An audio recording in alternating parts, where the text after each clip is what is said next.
আইসিসির বোর্ড সভায় ভোটাভুটিতে হেরে গেল বাংলাদেশ। ভারতে যেতে না চাইলে বাংলাদেশের জায়গায় অন্য দলকে আমন্ত্রণ জানানোর পক্ষে আইসিসির সংখ্যাগরিষ্ঠ সদস্য।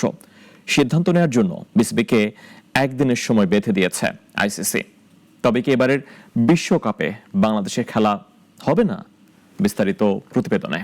একদিকে বিপিএল এর গুরুত্বপূর্ণ ম্যাচ চলছে, তবে ক্রিকেট সংশ্লিষ্টদের নজর আইসিসির ভার্চুয়াল বোর্ড সভায়। কেননা এ সভাতেই সিদ্ধান্ত আসবে বিশ্বকাপ খেলা নিয়ে বাংলাদেশের আবেদনের বিষয়ে। বিকেল 5টায় শুরু হওয়া এ সভায় যুক্ত হন বিসিবি সভাপতি আমিনুল ইসলাম বুলবুল সহ আইসিসির সদস্য বোর্ডগুলোর কর্মকর্তারা। অবশ্য সংক্ষিপ্ত সভা শেষে বাংলাদেশকে একরাশ হতাশা দিয়েছে আইসিসি। বোর্ড মিটিংয়ে ভোটাভুটিতে হেরে গেছে বাংলাদেশের প্রস্তাব। সূত্রের খবর, 16টি সদস্য রাষ্ট্রের মাঝে মাত্র 2টি ভোট পেয়েছে বিসিবি। তাতে স্পষ্ট হয়ে গেছে বিশ্বকাপ খেলতে ভারতেই যেতে হবে টাইগারদের।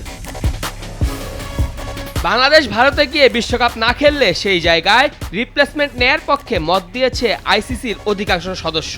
আইসিসির প্রকাশিত বিবৃতিতে জানানো হয়েছে, বাংলাদেশের দাবিকৃত নিরাপত্তা শঙ্কার ব্যাপারে তারা কোনো গ্রহণযোগ্য প্রমাণ পায়নি। এছাড়া আয়োজক ভারতের পক্ষ থেকে কেন্দ্রীয় ও রাজ্য স্তরে নিরাপত্তা সুরক্ষার ব্যাপারে নিশ্চিত করা হয়েছে এবং তার ওপর ভরসা করছে আইসিসি।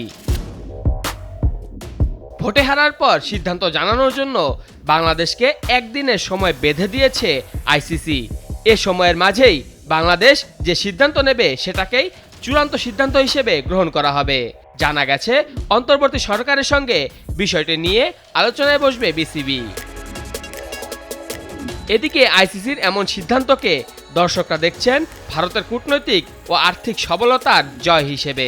এই সিদ্ধান্তটা অবশ্যই ন্যায্য না, কারণ বাংলাদেশ না থাকলে বিশ্বকাপে একটা সৌন্দর্য নষ্ট হয়ে যাবে। ভারত যদি খেলতেও যায়, বাংলাদেশ ক্রিকেট টিমের প্লেয়ারদেরও একটা নিরাপত্তার একটা ঝুঁকি আছে। তারপরে প্লেয়ারদের, দর্শকদের, সাংবাদিকদের, বিভিন্ন সাপোর্টারদের মিলিয়ে সবকিছু মিলিয়ে ভারত না খেলাই উত্তম।